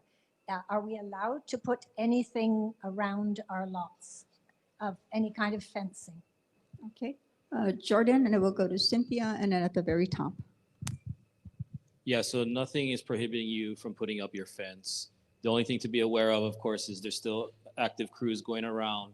And so we just might need to coordinate with you if the need arises. But yeah, there's nothing that would stop you from putting a fence up. I asked that FEMA question 2 weeks ago, and I went to the FEMA desk with the guy that was like, hey, what do I do when my ALE is up? They said, come a month before that your stuff runs out, you just need to get your insurance company to say that you've exhausted all your insurance funds that they've offered you for ALE, and then FEMA should take you, Anyway, that was the answer to that. But with that question, I wanted to ask, so my insurance is currently, I'm in a house and my insurance is paying for it. And the people will extend when the insurance is up and they would go through FEMA. And I kind of asked this question 2 weeks ago, but never got a good answer. And I'm kind of just trying to entice the idea that the houses that we're currently living in, if they're willing to keep renting to us, I don't know, FEMA is the one like, oh, you're just gonna get what you get. You guys come into our thing, we can't pick and choose. There's gonna be an influx of people that are gonna be houseless pretty soon. So with that, maybe to expedite the process, get the two people together and say, hey, I'll keep willing to rent to you through FEMA because the prices are astronomical. And so that might be a good way, something to think about, so that, hey, we can get, my insurance is up, here's my proof, these people will still rent to me, can we do this? Thank you. Curtis, do you want to respond to that? And then we're going to go to the question at the top there. Oh wait, that wasn't my question though, but yeah, that was one. So what she's saying is that a property owner finds the tenant. She lives at a property now, her money's gonna run out. And so she's asking if that FEMA would direct lease to that property owner to her. And the answer to that, and we've had that question many times before. And the answer is we can't, because federal housing laws prohibit us from the property owner picking a tenant. And that's the short answer for you. So we're all gonna do a can't big pick the tenant. house shuffle in August. We're just gonna have one big house shuffle, maybe? I'd ask you to talk to our I reps did. back here. It's okay. Thank you. Each my- case is specific to the individual, so I don't want to confuse the audience with the specific case. Okay, thank you. My real question is, so there's 570 owner-occupied homes that burned down. 570 of the 3,000 structures, 2,200. That's a very underrepresented group of people. I'm one of those. I feel extremely underrepresented. I know people that have rentals. I know everybody has what's extremely important to them. If you're a renter, I need a place to live. You're in dire need of that, I get it. We are homeowners living in our house, and we feel kind of like we are being neglected, which is why we wanted this meeting. And the question that goes with that is there going to be any preference? I'm not saying there should be, to people that were owner-occupied houses, because that would give for permits, you know, saying, oh, you lived in your house, you need a house, you can build a house. And with that question, maybe incentivize, after all this trauma that we've gone through, after everything that is happening, people are aging quickly. My parents are getting old, they don't know if they're gonna rebuild. A way to help the community is to keep us close together. And I'm not talking everybody living in the same house, that's what we had before, or illegal units or whatever. But an idea to incentivize building in Ohana, if the lot is big enough, allowing it so that we as a community can keep the money that we get. Instead of asking somebody else to go big business to build all these low-income houses over here, why not let us build on our properties to rent out to our families? You know, that's just an idea. I lose sleep over this stuff, so. We do want to respond to that. Hang on. So owner occupants are our top priority right now. Everything we've been doing to restore infrastructure, to figure out our permits, to figure out the temp situation has been with the owner occupants in mind. As far as programs, there is a housing event that is being coordinated for that very specific reason, to try and help you connect with resources that will help facilitate things like ADUs, help you find support for units and types of structures that fit your situation. Okay, thank you. Sorry, one last question. Okay, Wait, I one want more. to move on. I'm so sorry. Wait. We've got This a lot is of people proactive. Wait, waiting. this is a super proactive question, and I'm just asking this because it's a stupid question. But are we starting to stockpile lumber and supplies and all this stuff somewhere on Maui, or are we meant to be doing that ourselves for the time that when you guys say, okay, it's time to rebuild, and everybody now is starting to rebuild? You know, I guess, what is that going to look like? Because it right now seems like we're going to get it all clear, and then we're all going to rebuild. And are we ready for that? So it's a question, are we working proactively with the industry, the building industry? Do we have any response to that? And we're going to go to the top here and the gentleman here. Yeah, so the housing RSF, which I mentioned, is preparing that that event later on. I don't know if they announced it yet, but they've been focusing on that side of the equation, which is your side of the table. For today was infrastructure, which is our side of the table, to make sure we're ready to receive you, we're ready to facilitate your rebuilds. Thank you. I will say AIA, the Architects Association, are planning right now to host in the near future a rebuilding your home workshop. So these are all the architects and things. Go ahead. I know she's been waiting patiently, and I will go to the gentleman in the middle and go up there. Go ahead. Question relating to the expedited permitting process. Currently, we're working on designing plans, doing everything like that, but we've stumbled into some questions that we have for the building department. And do we need to wait till the end of the month, or is there a process where if we have some questions regarding some setbacks on our house from 73 that look a little different to us, even one of my professionals that's working with me on it has some questions, can we just go down to the Kahului office and ask questions, or what's the process for that? Yeah, you got Mike's number, yeah, from earlier. Yeah. No, I mean, that's what they offer. That's the service they provide. And so they made themselves available to you folks to help you through those kinds of questions. Thank you, sir, in the middle. Sorry, Jordan, this is probably for you again. I don't know if all of Lahaina has this, but I know that Waiakuli had a black mesh net put on the side of the roads. And after 3 flat tires from the nails that pop up, can we get those removed and have a crew go through and get all the nails? Because not only have I gotten nails and tires, which are really bad if you load up a rig coming back from Home Depot, you do not want a plug in your tire. And I know Truex crew that I've worked with, they actually got, so we need to get those nails and that black mesh removed. It's not even working anymore. Yeah, we'll take that up with State DOT, who help facilitate those installs. And now that we're getting through the cleanups, yes, the need for the netting or the dust screen is less and less. Okay, we're going to go to Cynthia's side, and right there, she's been patiently waiting with the white jacket. Go ahead, Jeremy.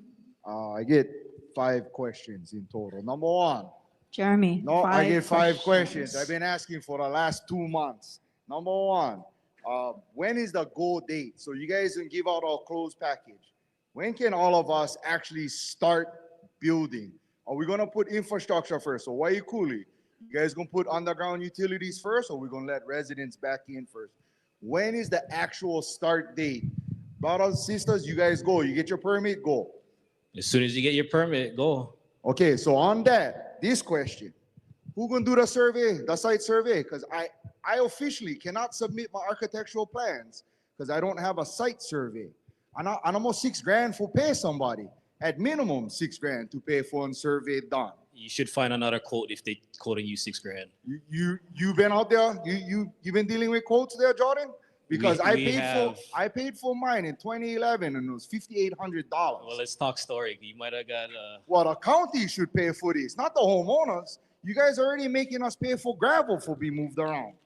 You guys should pay for this. You guys should pay for the survey because I cannot submit my plans without an authorized site plan. Number 1.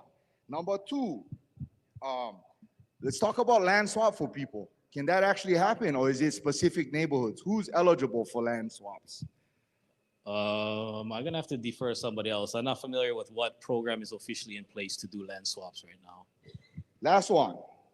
Does everybody know here that if you guys applied for an SBA loan and you guys, like me, has been fed up with your insurance and your banks, if you guys pay off your SBA loan first, without the bank mandating you guys, if you pay your mortgage off first without the bank mandating that, you guys are no longer qualified for your SBA loan.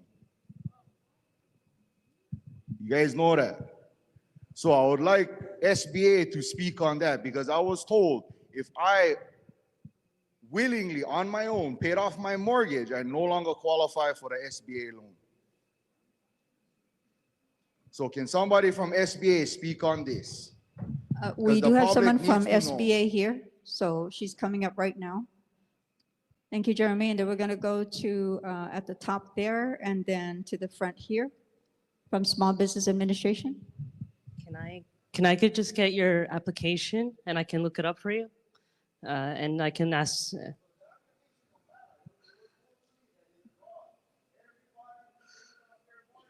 Okay. Okay. Okay, I will get back to you on that. Okay. Okay. Well, as far as, I've never heard of that, but as far as when you do have a mortgage and you paid it off, you are able to apply, but I'm not a case manager, okay? So that's why I want to, at least you can let me know. I can ask the case manager as far as to answer those questions for you. At next week's meeting, we will get that question answered. Aloha, Jeremy. So with regard to land swapping, I just want to say 2 things. It depends is the first thing, because we have an evacuation plan and there are some areas that were identified to be the properties to be in an area where we might need to improve, whether it's widening or whatever it has to happen. But it's not all the neighborhoods. It's not everywhere. It's certain areas that have been identified. So those are the people we're gonna wanna talk to about exchanging their property for somewhere else. Some of you experienced this when the bypass was put in. When the bypass was put in out here in Lahaina, some of the properties were moved Mauka in exchange for the road going in. So there might be something like that in certain areas, and I just don't have that with me tonight. The second place might be some of the shoreline places in a more, have you heard the word managed retreat? So in a managed retreat where some of the properties are perhaps being threatened along the shoreline, there might be some of those. We have not identified those. We're not there yet, but those might also be properties that we could offer somebody somewhere in Mauka of that. So those are a couple of examples of some places where we would think about land swap, but it's not so much the landowner saying, oh, I'd like to trade for somewhere else if you have somewhere else. It's more where we're gonna identify those areas. So that's the best I can tell you right now. Okay, question number 6, go ahead. Number 7.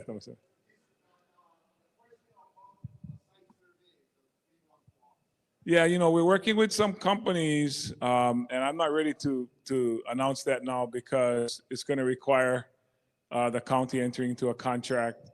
But we do have, how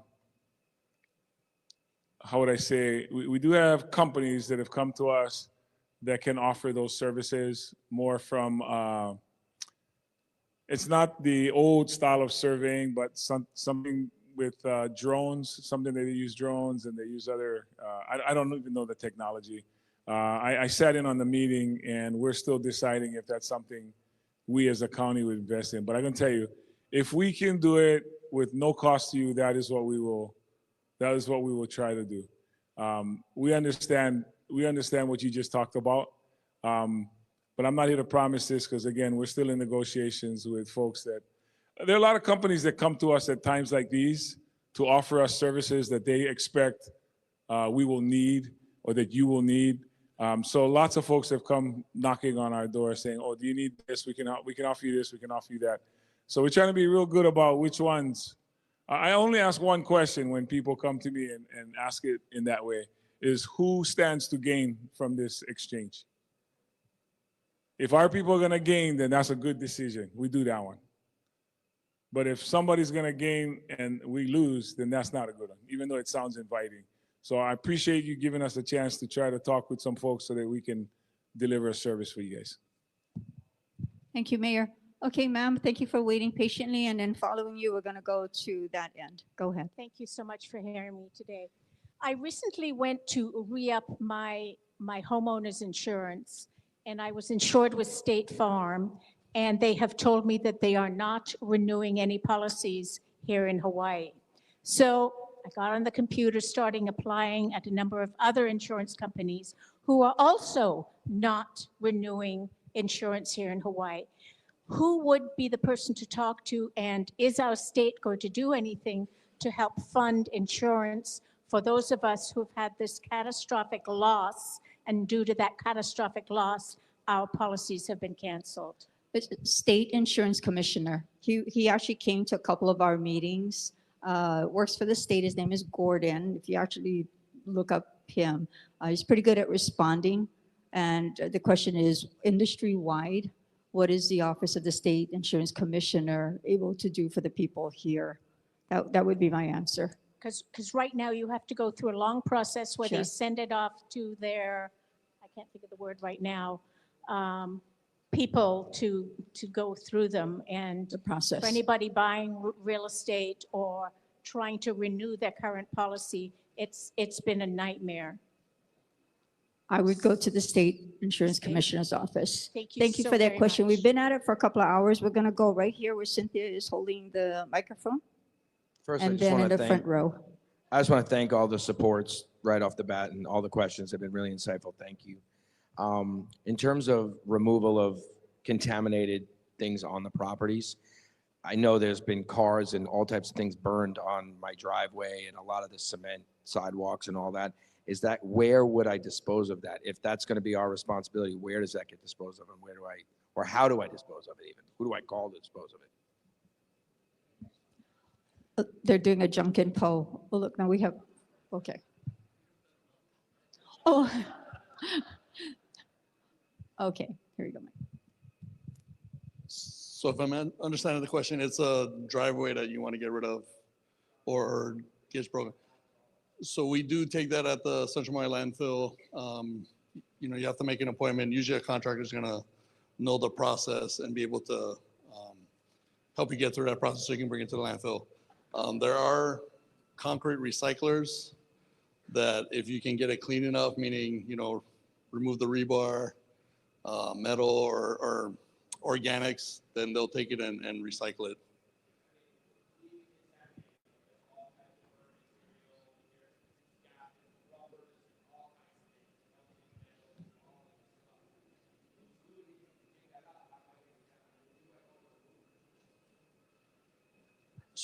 So I'd assume if it's not part of the debris mission, then you would have to go through the other program. So we get this question occasionally. So a normal fire, there's no such thing as a normal fire. Other fires we've had in the country, we don't always take foundations and other concrete, right? We take the ash footprint, what's under the ash footprint. In this fire, FEMA said for the economic benefit for the landowner, property owner, that we were going to take foundations so that because what we've learned is that some building codes don't let you rebuild on top of fire damaged concrete. And so so the program will take that concrete from you, we'll dispose of it, and you won't have to deal with concrete that's been heated and it's not suitable for reconstruction. That doesn't necessarily apply to driveways and areas where you're not going to put a structure, a dwelling on top of.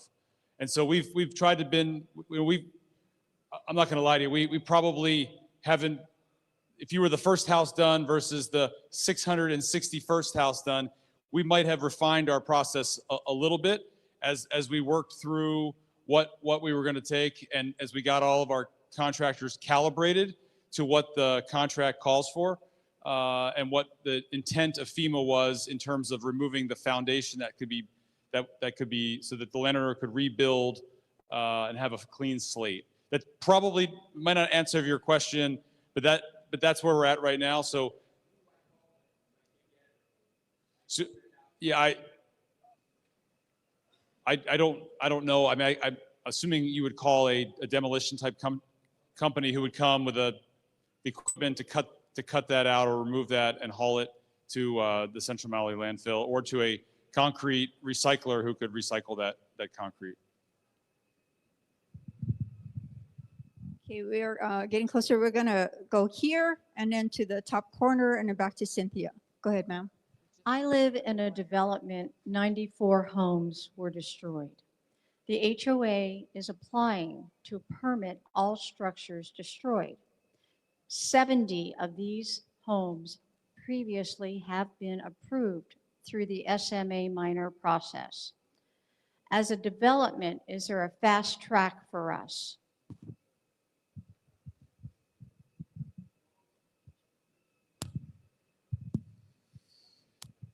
There is, in the sense that you will get put into the same permit process as all the other recovery permits. But as a commercial property, which is what multifamily developments are considered, it is a bit slower. And again, depending upon your land use situation, you may have other approvals that are part of that process. I know you mentioned SMA, so that's a process that we're still developing, and there'll be later information on. Go ahead. So gentlemen here, and then we're going to go to the top. I got one and then more. to Cynthia. Just one more. We're Yes, tag team. gentlemen, go ahead. This will be simple, and it's for the sewer guy.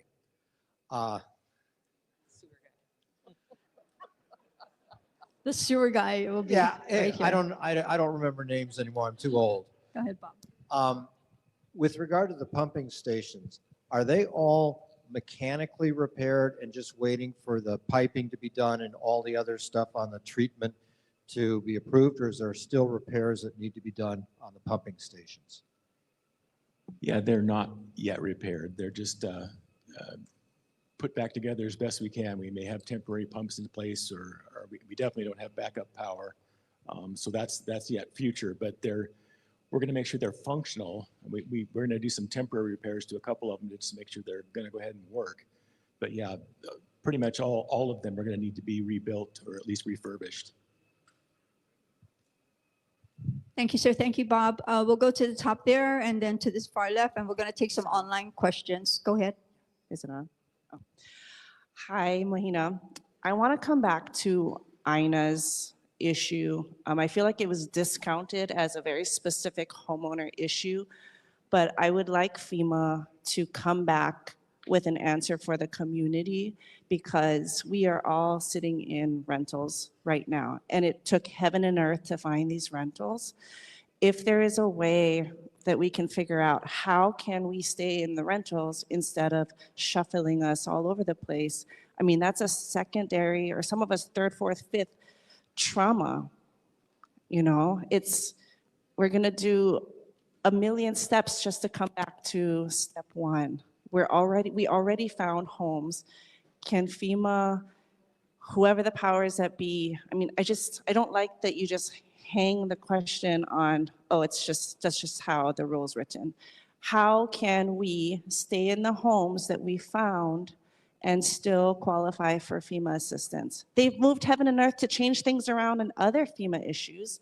Let's figure out how they do it with this, because we just want to stay. We just want to stay, and we don't need the added difficulty of having to uproot our lives one more time to find one more piece of housing, only to come back to somewhere else.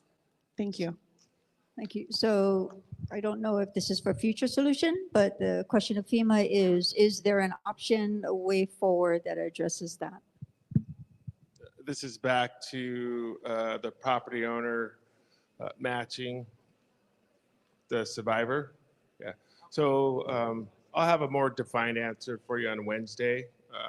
Maybe even the federal statute that prevents us from doing that. But next Wednesday, we'll have a more defined answer for you. Okay, we'll work on that to get a little more clarity and a little more firm. Cynthia, go ahead, sir. It's a question for Jordan.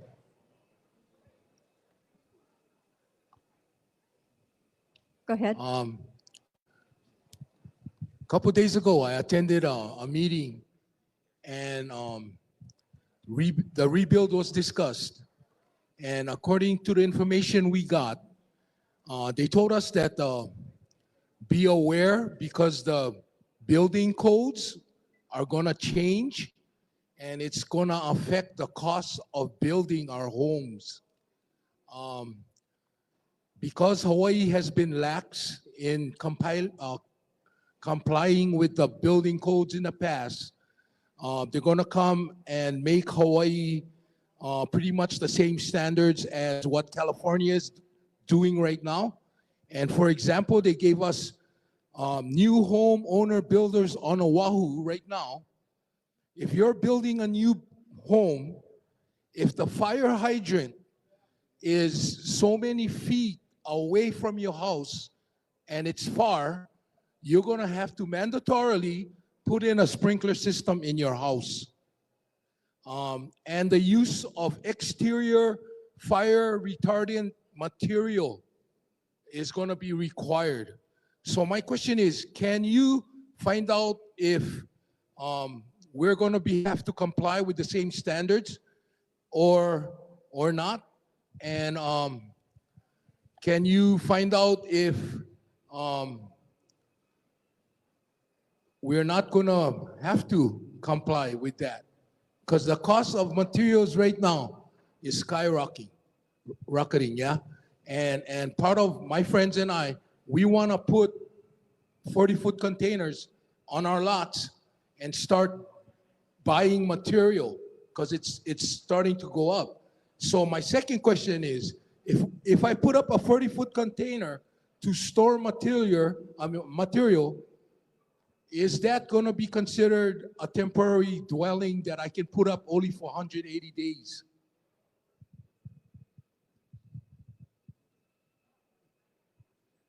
Oh, that's a lot to unpack.